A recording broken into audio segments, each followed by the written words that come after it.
Saudara, di sela-sela sidang umum PBB, Presiden Republik Indonesia Prabowo Subianto menghadiri multilateral meeting on the Middle East atas undangan Presiden Amerika Serikat Donald Trump pada Selasa waktu setempat.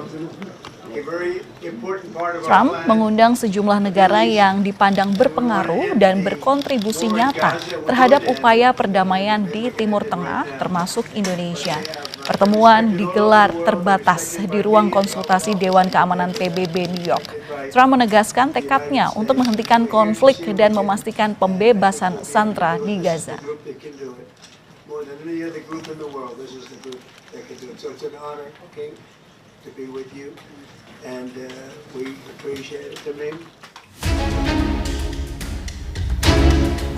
Tegas, Presiden Prabowo menggaungkan perdamaian dunia di panggung PBB. Prabowo Subianto bilang, Indonesia menyiapkan 20.000 lebih putra-putri terbaiknya demi perdamaian dunia dalam sidang Majelis Umum ke-80 PBB. Indonesia is prepared to deploy 20,000 or even more of our sons and daughters to help secure peace in Gaza or elsewhere. In Ukraine, in Sudan, in Libya, everywhere when the peace needs to be enforced, peace needs to be guarded, we are ready. We will take our share of the burden, not only with our sons and daughters, we are also willing to contribute financially to support the great mission to achieve peace by the United Nations. Selain berpidato di sidang Majelis Umum PB, Presiden Prabowo juga menghadiri multilateral meeting on the Middle East atas undangan Presiden Amerika Serikat Donald Trump. Di momen ini, Presiden Prabowo dipuji Presiden Amerika Serikat itu. Menurut Trump, pidato Prabowo penuh ketegasan dan energi. Bahkan Trump menyebut gaya komunikasi Prabowo mampu menggugah perhatian para pemimpin dunia. And you too, my friend. Great speech. You did a great job pounding on that table. I said, how would you like to deal with him when you left? It's not easy. You did a great job. Thank you very much. Pakar hubungan internasional Muhadi Sugiono menyebut pandangan sejumlah pemimpin negara termasuk Presiden Prabowo khususnya soal krisis kemanusiaan di Gaza punya implikasi moral yang berpengaruh pada perilaku politik. Pak Prabowo dapat nomor 3 karena sebenarnya yang dalam tata cara di sidang itu privilege-nya ada di Brasil kemudian Amerika. Nah yang ketiga dan seterusnya itu tergantung siapa yang datang. Jadi kalau mungkin bukan Pak Prabowo mungkin kita tidak akan dapat di nomor 3.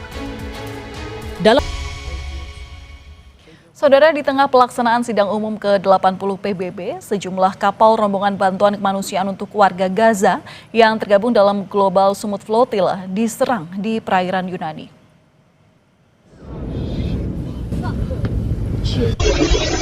Menurut aktivis internasional yang berada di dalam kapal-kapal kecil flotilla, mereka diserang menggunakan pesawat tanpa awak atau drone dan jalur komunikasi juga mengalami gangguan. Sekitar 13 kali ledakan terdengar di sekitar kapal rombongan flotilla yang tengah berlayar mencoba menembus blokade Israel untuk menyalurkan bantuan ke warga Gaza. Tidak ada korban jiwa, tetapi terdapat sejumlah kerusakan pada kapal. Israel sebelumnya mengancam akan melakukan tindakan terhadap rombongan kapal bantuan kemanusiaan ke Gaza jika tetap melanjutkan pelayaran menembus blokade mereka.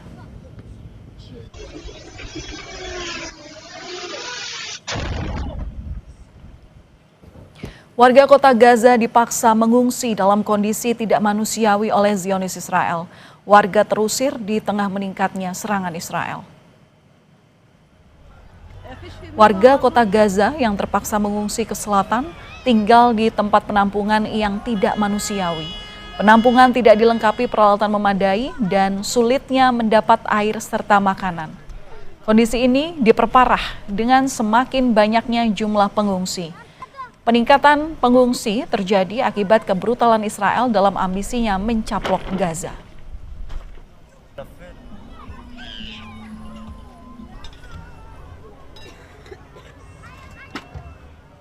Dan saudara, untuk membahas implikasi dari pidato pemimpin negara termasuk Indonesia dalam sidang Majelis Umum ke-80 PBB, sudah bersama kami pakar hukum internasional Universitas Indonesia, Hikmahanto Juwana. Selamat malam Prof. Hikmahanto, apa kabar? Selamat malam, Pak Len. Baik, alhamdulillah.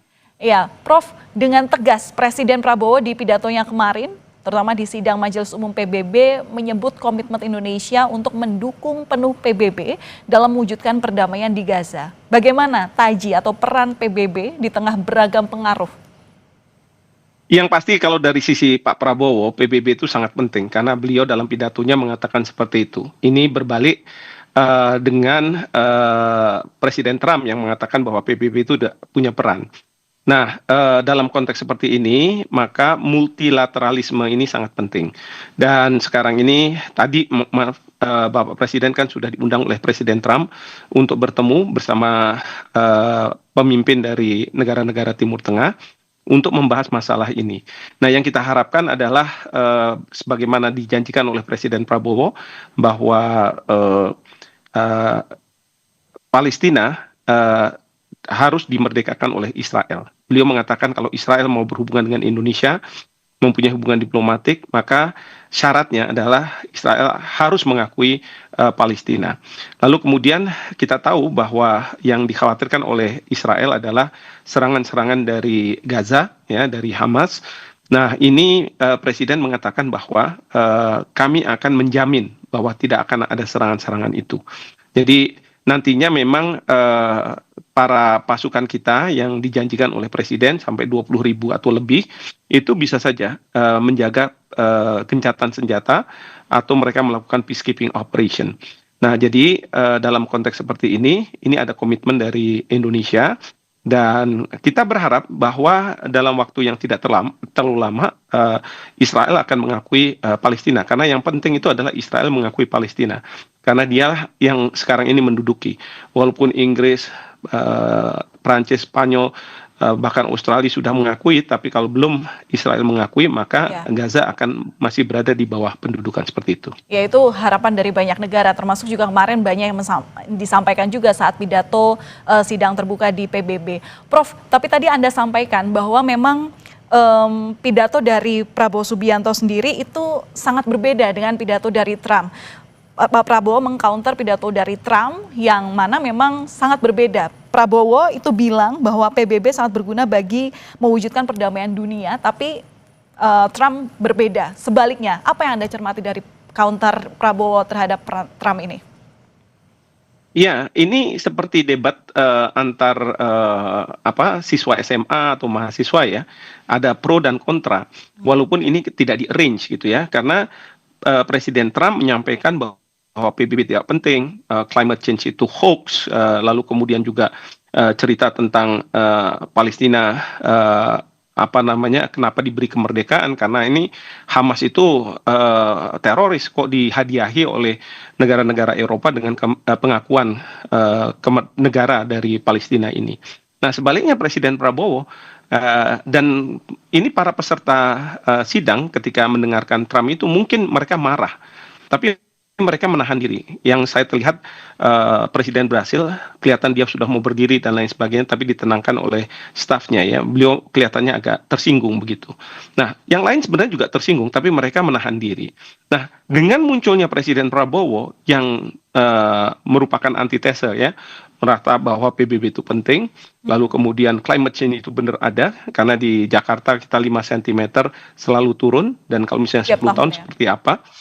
Ya, lalu kemudian yang ketiga bahwa Palestina itu memang harus diakui sebagai negara merdeka. Bahkan cerita awal beliau itu cerita tentang negara kita bangsa kita yang dijajah, dan beliau ingin menyampaikan bahwa saya bisa merasakan apa yang dirasakan oleh rakyat Palestina sekarang ketika kita dijajah. Tidak seharusnya seperti itu, bahkan beliau juga menyinggung Amerika Serikat ya, sebagai negara yang kuat membuli banyak negara begitu ya, yang seharusnya tidak seperti itu, tapi kalau kita bersatu, kita bisa melawan kekuatan itu. Jadi ini sangat kontras sekali dan sangat baik ya. Mungkin Presiden Trump ketika bertemu dengan Presiden Prabowo dan menyampaikan good job, terus kemudian dia senang ketika seolah-olah Prabowo memukul-mukul meja gitu podiumnya. ya itu ada dua kemungkinan. Memang dia secara tulus mengatakan seperti itu, tapi mungkin juga dia tanda kutip ya meledek Bapak Presiden seolah-olah dia sudah melakukan yang terbaik gitu. Tapi kita nggak tahu. Saya sendiri juga tidak tahu. Tapi dua interpretasi itu bisa terjadi gitu. Ya, Prof. Kemudian apa yang menjadi langkah nyata yang harus dilakukan oleh PBB untuk memang mengakui negara Palestina ini ada? Jadi pernyataan kemarin dukungan dari 157 negara anggota PBB ini tidak hanya jadi pepesan kosong. Ya, yang pasti adalah kita akan berbagi tugas. Saya yakin ada pembagian tugas, misalnya Indonesia, kita sebagai negara yang mempunyai politik luar negeri bebas aktif, itu akan diminta untuk berbicara dengan Hamas, berbicara dengan Iran, agar tidak ada serangan-serangan lagi ke Israel. Sementara negara-negara Eropa tentu akan berbicara kepada Amerika Serikat, mungkin juga ke Israel, ya untuk segera mereka melakukan pengakuan, karena kalau Amerika Serikat masih mendukung Israel untuk tidak melakukan pengakuan, ya tidak akan juga mereka mau melakukan pengakuan itu. Jadi nanti akan berbagi tugas, saya yakin, ya karena ini ada KTT-nya, ada summit-nya. Ini berbeda dengan yang sebelum-sebelumnya, karena kalau sebelum-sebelumnya memang two-state solution itu sudah lama dibicarakan, sejak tahun 1947 mungkin, tapi berbedanya adalah sekarang ini banyak negara-negara Eropa yang sudah mengakui Palestina sebagai sebuah negara. Tinggal 10 negara, di mana di dalamnya adalah Israel dan Amerika Serikat, seperti itu. Baik, terima kasih sudah berbagi insight, sudah berbagi pandangan pada kami Kompas TV, khususnya di program Kompas Malam, Prof. Hikmahanto Juwana, pakar hukum internasional Universitas Indonesia. Salam sehat selalu, Prof. Selamat malam. Terima kasih banyak, selamat malam.